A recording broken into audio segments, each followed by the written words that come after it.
In November and December 1999, Supreme Master Ching Hai traveled to the great continent of Africa as part of her Middle East and Africa tour titled Heaven is Only the Beginning. She was invited to lecture in 3 of South Africa's largest cities, Johannesburg, Durban, and Cape Town. Her visit answered a deep longing in the hearts of many truth seekers. We now invite you to listen to part 1 of Supreme Master Ching Hai's insightful lecture titled Be a Torchbearer for God, delivered on November 25th, 1999 in Johannesburg, South Africa.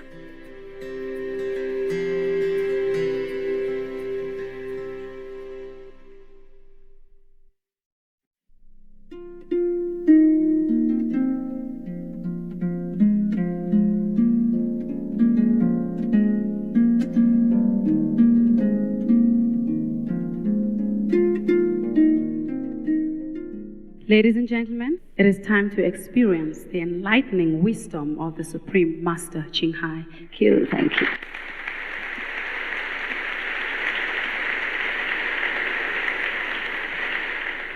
You call me master, but you are all master.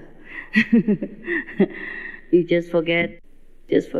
When we are united, when we remember the unity of the universe, which included ourselves, then we remember that we are one with God, one with the all-pervasive intelligence.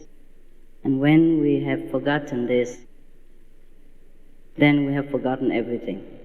And we try to remember that through different means, like prayers, scriptures, yogas, meditation. All these are good.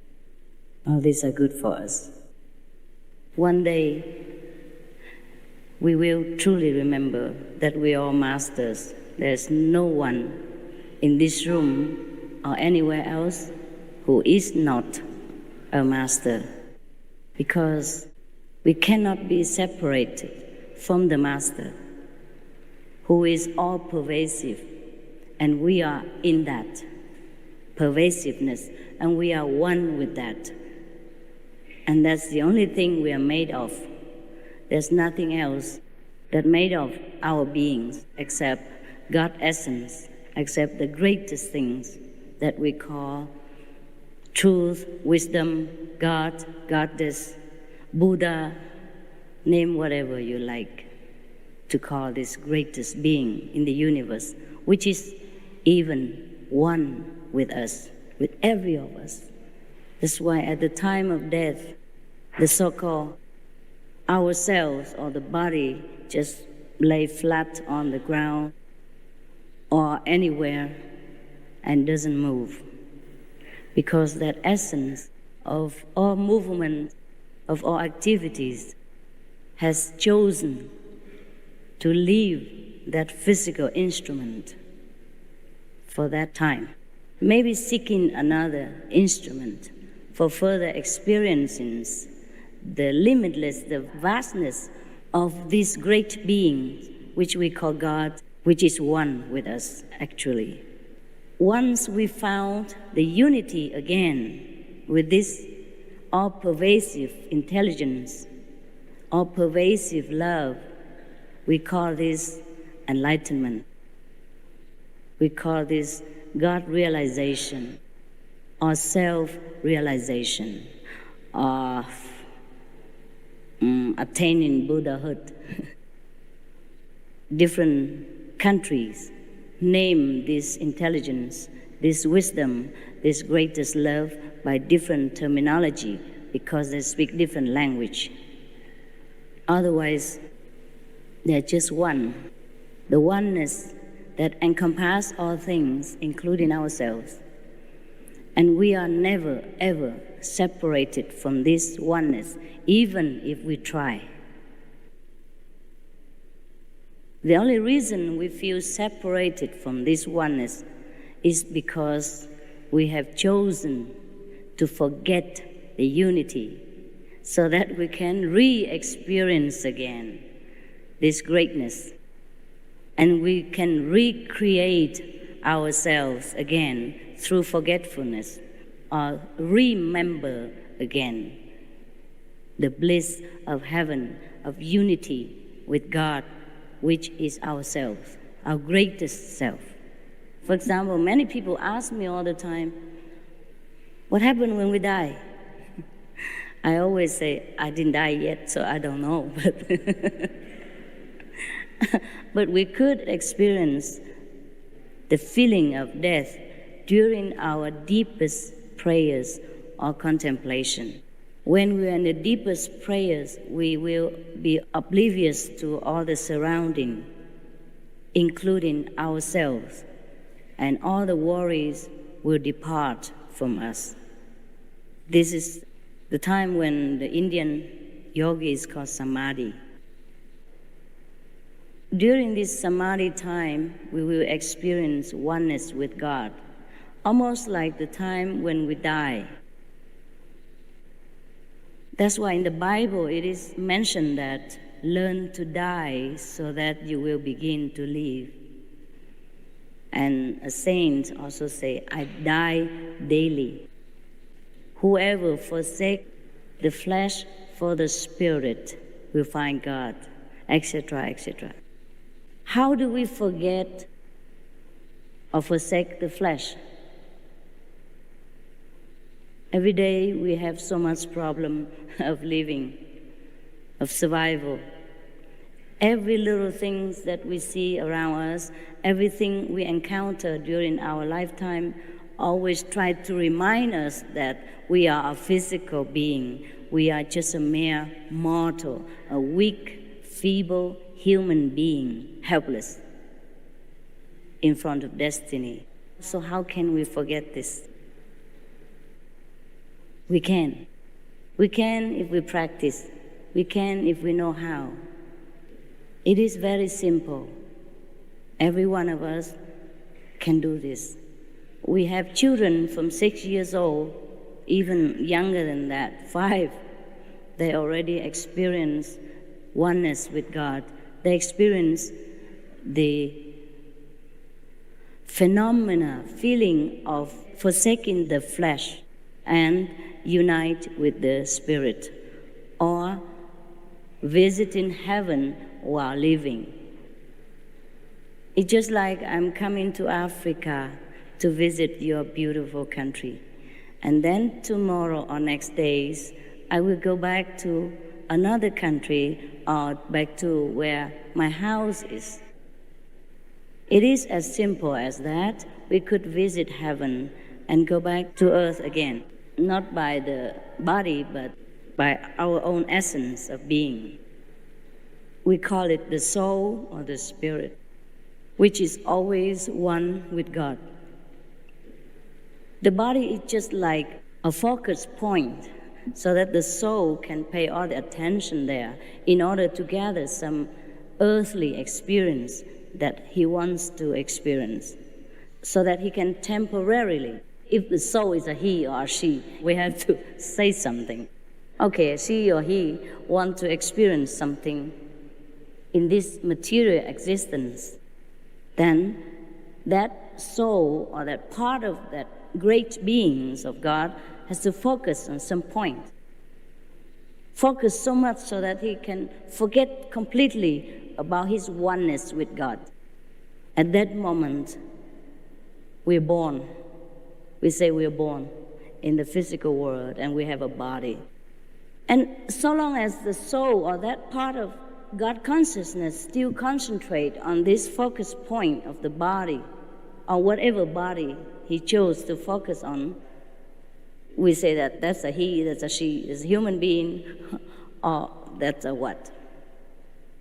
Actually, that part of the soul, or we call individual soul, has never left the whole of God consciousness. So we have never been really born, or we have never died. But we could choose to forget completely about God, about the whole unity of ourselves, and just focus on this physical being then we would never experience Godhood, even though God is all over us, everywhere. But if we choose to be awakened, to remember, then we can. We can forsake our attention for a while. Don't focus on this physical being for a while. We focus back to the unity. Then we can find God. We realize that we have never left God. Then we one with God, and we are always never separated from God. So that is just the secret of the universe. It's nothing much more than ourselves, our own consciousness, make choices all the time. We choose to be a human being, then we focus on a human body. So we have experience of human life, all the sorrow, the suffering, the happiness, the adventures of the flesh, the pleasures, the pain. The moment we feel we have enough of physical experience, we want to experience something different, then we choose another choice. We might choose to be a diva, or we might even choose to experience to be a flower. That's also possible. And that's why it is born the theory of reincarnation, of transmigration into different levels of existence. But actually, we have never gone anywhere at all. Neither go up nor go down.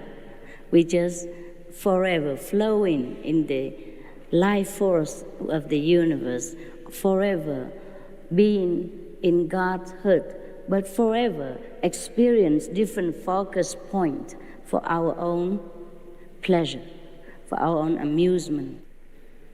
But while we are in the physical body, sometimes we have forgotten the wisdom of ourselves. Therefore, we have forgotten the choice that we have made before we came here. So the choice we have made might have led us to some pain or suffering. Then now we complain. We complain so much because we don't like the suffering. The body doesn't like the suffering. The mind doesn't like the pressure.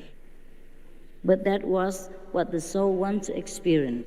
He wants to experience pressure so that he can appreciate again the freedom in God consciousness. He wants to choose suffering so that he can enjoy thousandfold again when he enters eternal bliss once more. That's why we are here, so that we know God more, we know ourselves more.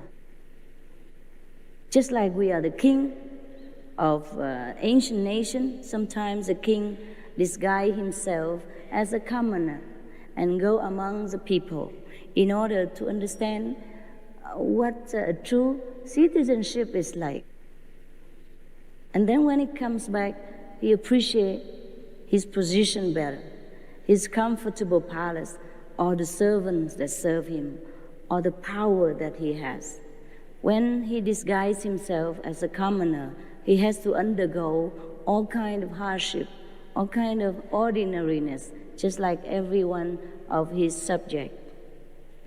He cannot reveal himself that he's a king. In fact, he must completely cover up his identity so that he can truly merge with the people of his nation and experience what their daily life is like. Similarly, we were once with God consciously at that time. We have never been away from God, but now we are not consciously remembering that. So we had enough of the suffering of this physical life. We had enough of the mundane experience. So we get bored.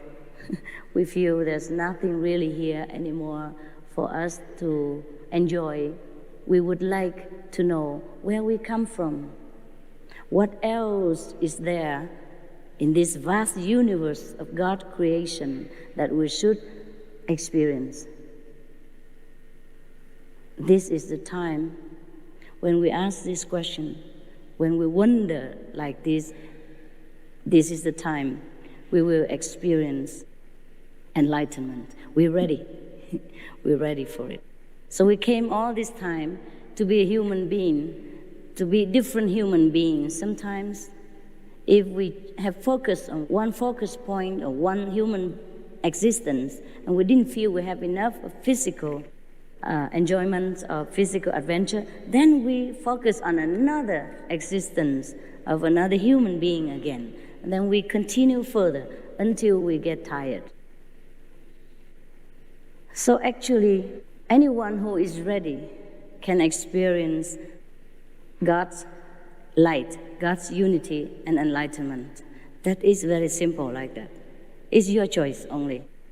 You've chosen to forget, and now you have chosen to remember.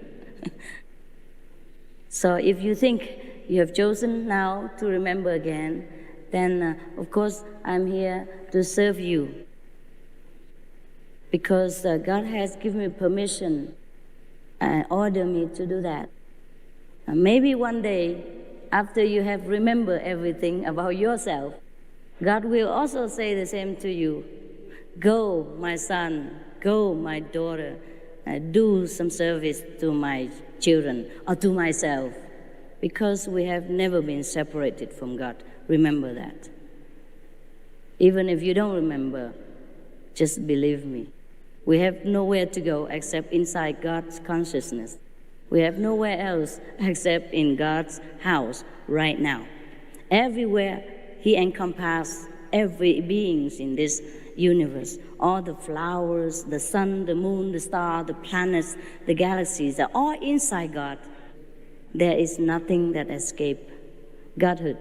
For a conscious soul, there is no such thing as hell, but just a temporary passing experience that he has to go through in the course of eternity, because he has chosen to experience some so-called suffering in order to grow, in order to understand happiness again. Every soul, every little part of God has chosen to walk a different path in order to experience different aspects of God. And the whole experience of all humankind or all beings made up the wholeness of God. Therefore, Jesus said, love thy neighbor, even love thy enemies, because everyone is earth. They have chosen to play that role only. There is no enemy. Just us, just God, different focus points to make life more abundant, more variety, more different, more colorful. Just like He made us, even so different colors, so that we can enjoy each other.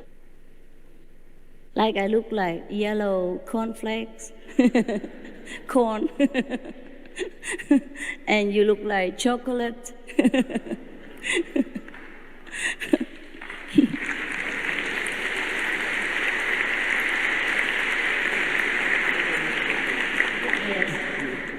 And you look like icing, you know. Christmas icing, yes. Because God is colorful. Just like He made all different flowers, different colors, even fruit. From the same soil, we obtain so many different fruits and different flowers. They're all different colors. The African people chose to always wear colorful clothes because inside, I think they feel that they are very close to God. They're so happy.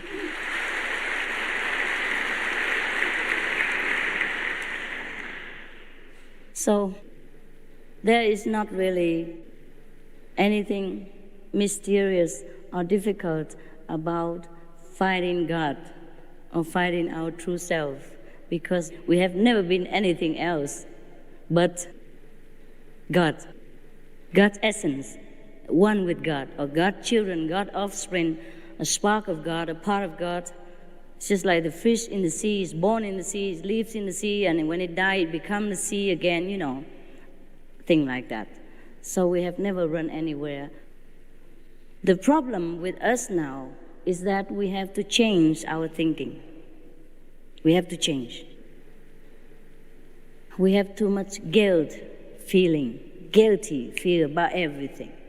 Feel guilty if we're successful. People make us feel guilty if we're rich even. If God gives us some richness or successful business, people make us feel guilty. Yes. If you have a beautiful wife, people make you feel bad also sometimes. Yeah. They come around and ask you, how did you get to know this beautiful woman? Or they'll ask her, what did you see in that guy? Huh? He's so ugly. Thing like that. Yeah, it's none of their business. They make you feel bad. Yes, they make you feel guilty if you have a lot of money. They make you feel guilty if you are successful in political or business. And the whole world is feeling guilty about so many things because we have been taught that way. This doctrine is never right. So Jesus has to come. Moses has to come to set us free. Set us free not just by his sacrifice, but by the teaching, telling you that God is all-loving. Knock and it shall be opened. Ask and it shall be given unto you. But where do you knock? Yes, we couldn't even knock anymore. We're too weak. We're burdened with guilt and fear from this revengeful God. There's no such thing as revengeful God. He is revengeful. He's like us, like you and me. War God. You do something good to me or else. This is not God. Can you imagine such a God? Then we don't need to worship such a small-minded and narrow person. If he's really a person, if there's a God like that, we should not worry about worshiping him. Because he's just like one of any of the power abusing people. Even in this planet, think about it. You have children, or you have wife and husband. Sometimes your wife make mistakes, your husband stray a little, you still forgive him. You still hug him and, okay, I forgive you, don't do it again. Your kids sometimes give you so much trouble because they're stubborn, they don't listen to you, they cause you headache. You still forgive them, you still love them, and give them the best love that the parents can afford. Even money, everything, sacrifice. So how would a God, the greatest father or mother of all the universe, could be revengeful? Could condemn you to hell just because you're human, you don't know any better, and you make mistakes sometimes. So this kind of fear has been inflicted upon us generation after generations. That's why we find ourselves too weak now to even believe in there is a God who would even answer our prayers. That's why when we pray, we don't pray with a whole heart. We don't have conviction that our prayers will be answered. But it states in the Bible, knock and it shall be opened. Ask and it shall be given. It is like that. It is truly like that about God. No matter what you do, he will always answer your prayers. We just have to listen. I'm going to show you how to listen to him.